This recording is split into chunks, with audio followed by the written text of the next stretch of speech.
campo de batalla donde las superpotencias juegan con piezas de acero y pólvora, Rusia afirma tener el avión furtivo más avanzado hasta la fecha.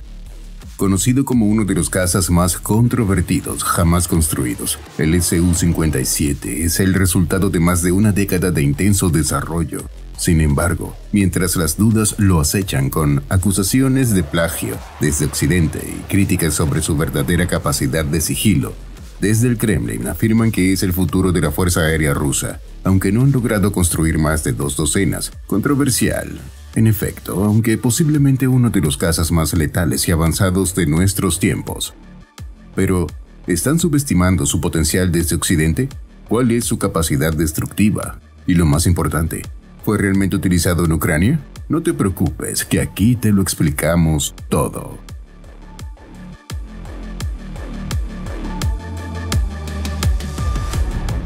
En 1979, la Unión Soviética marcó el inicio de una nueva era en la aviación con la definición de un ambicioso objetivo: desarrollar un avión de combate de nueva generación que entraría en servicio en la década de los 90. Así nació el programa I-90 en los años 80, una iniciativa destinada a crear un caza multirol con robustas capacidades de ataque terrestre que sustituiría a los MiG-29 y Su-27, pilares de la aviación táctica rusa en esa época. La empresa soviética Mikoyan fue seleccionada para liderar el proyecto MFI, embarcándose en el desarrollo del avión MiG-1.44. Sin embargo, ante el colapso del programa LFI, Sukhoi, otro gigante de la industria rusa, tomó la iniciativa financiando su propio desarrollo. Se enfocaron en perfeccionar tecnologías para un futuro caza, comenzando con el Su-37, que más adelante se transformaría en el conocido Su-47. Pavel Sukhoi, fundador de la empresa, había dejado un legado de preferir la calidad sobre la cantidad, una filosofía que continuó influenciando el diseño de la compañía mucho después de su muerte. Bajo esta visión, el nuevo caza se centraría en integrar tecnologías avanzadas y experimentales propias de los aviones de combate supersónicos.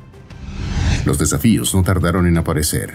La desintegración de la Unión Soviética trajo consigo una severa falta de fondos, lo que retrasó ambos proyectos. Aunque se construyeron prototipos, los altos costos llevaron a la cancelación definitiva del programa. Ninguno de los aviones logró integrarse en la Fuerza Aérea Rusa.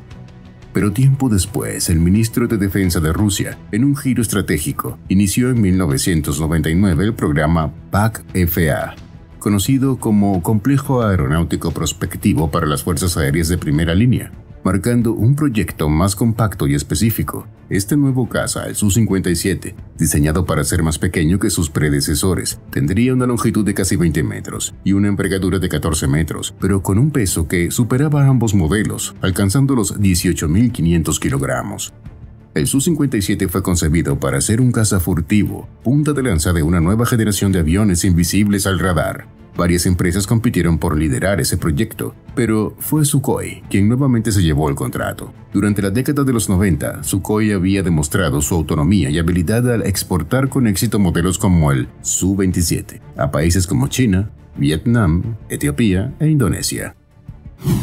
El trabajo sobre el Su-57, también conocido internamente como T-50, comenzó en 2002 y para 2004 Sukhoi recibió la aprobación oficial de su diseño conceptual por parte del Ministerio de Defensa ruso. Con el financiamiento asegurado, el desarrollo avanzó, aunque no sin enfrentarse a una serie de retrasos y problemas técnicos que parecían una constante.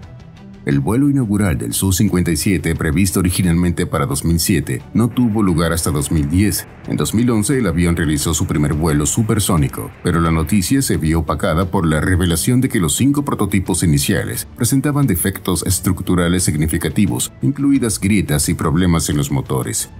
Un prototipo incluso sufrió una parada de compresor justo antes de despegar en un show aéreo en las afueras de Moscú en 2011, y otro fue dañado tras un incendio en el motor después de aterrizar en 2014. Además, en 2014, con la invasión de Crimea por parte de Rusia, el país enfrentó sanciones internacionales que repercutieron en la economía nacional, afectando tanto los precios del petróleo como el presupuesto militar, complicando aún más el panorama para el ambicioso programa del Su-57. Inicialmente Rusia había proyectado construir al menos 50 Su-57 para 2020, pero estos planes se vieron drásticamente reducidos, ordenando solo 2 unidades en 2015. En su lugar optaron por centrar esfuerzos en el desarrollo de cazas más económicos de cuarta generación como los Su-35 y Su-30SM. Tiempo después, en 2018, Rusia afirmó haber probado exitosamente 2 Su-57 en combate en Siria, lanzando un misil de crucero, asegurando que su caza estaba listo para el combate. Este caza, capaz de alcanzar velocidades de Mach 2 y volar de manera supersónica sin necesidad de postcombustión, se destaca por su extraordinaria maniobrabilidad en todos los ejes. Esto es posible gracias a su sistema de control de vuelo KSU-50 y sus toberas de empuje vectorial inclinadas, que permiten ejecutar maniobras de ataque de alto ángulo como la Cobra.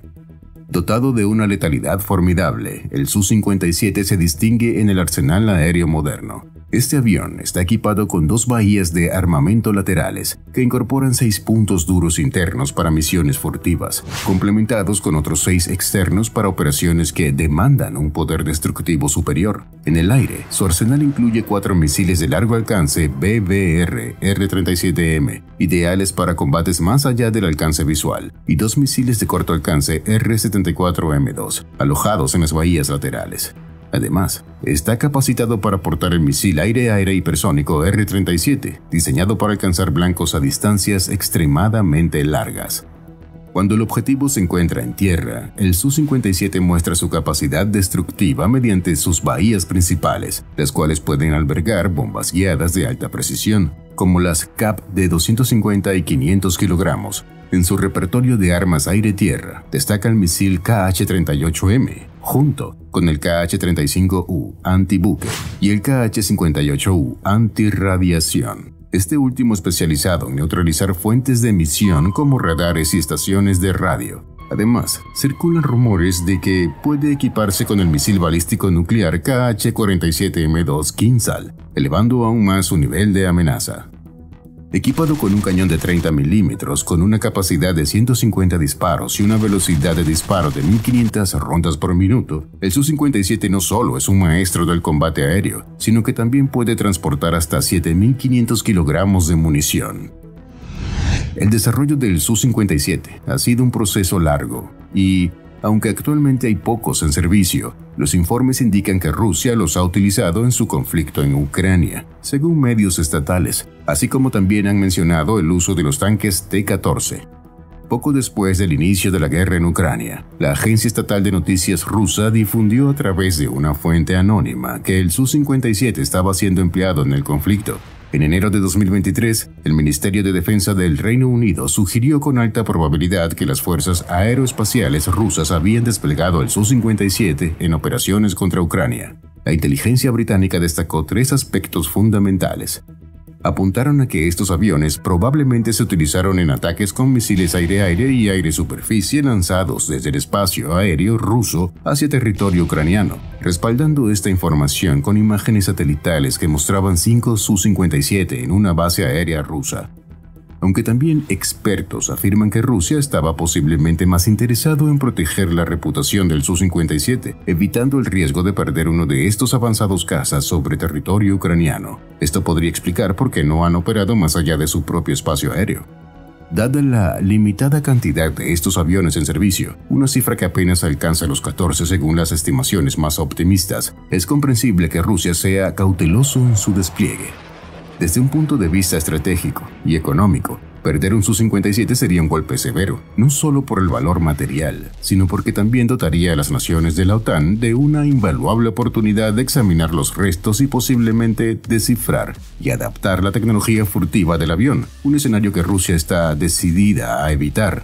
Además, la exportación del Su-57 a otros países es una estrategia clave para financiar la expansión de su flota interna. Un derribo sobre Ucrania no solo sería un revés militar, sino que también perjudicaría significativamente su atractivo en el mercado de exportación. Aunque si este avión es tan avanzado como Rusia afirma, debería poder desempeñarse eficazmente en Ucrania con un riesgo mínimo. Sin embargo, algunos expertos cuestionan su nivel de furtividad, señalando que no es tan sigiloso como sus homólogos occidentales de quinta generación, como el F-22 o el F-35. La furtividad de una aeronave se mide típicamente por su sección transversal de radar, RCS, que evalúa cuánta energía refleja un objeto hacia el radar que lo está detectando. El diseño de una aeronave furtiva busca minimizar estas reflexiones, escondiendo elementos grandes como los motores y las armas, y utilizando materiales que absorban las señales de radar. Según datos de su propia patente, la RCS del Su-57 oscila entre 0.1 y 1 metro cuadrado, cifra considerablemente más alta que la del F-22, que tiene un RCS de aproximadamente 0.0001 metros cuadrados. Esto implica que el Su-57 podría ser hasta 1000 veces más visible en radar que el F-22, con una distancia de detección potencialmente 5.6 veces mayor, haciéndolo vulnerable a los sistemas de misiles superficie-aire que se utilizan actualmente en Ucrania. Por lo tanto, en el contexto actual, si Rusia decide desplegar el Su-57 en el conflicto, lo más probable es que se limite a lanzar ataques con misiles a larga distancia desde su propio espacio aéreo, evitando así exponer esta aeronave a riesgos innecesarios.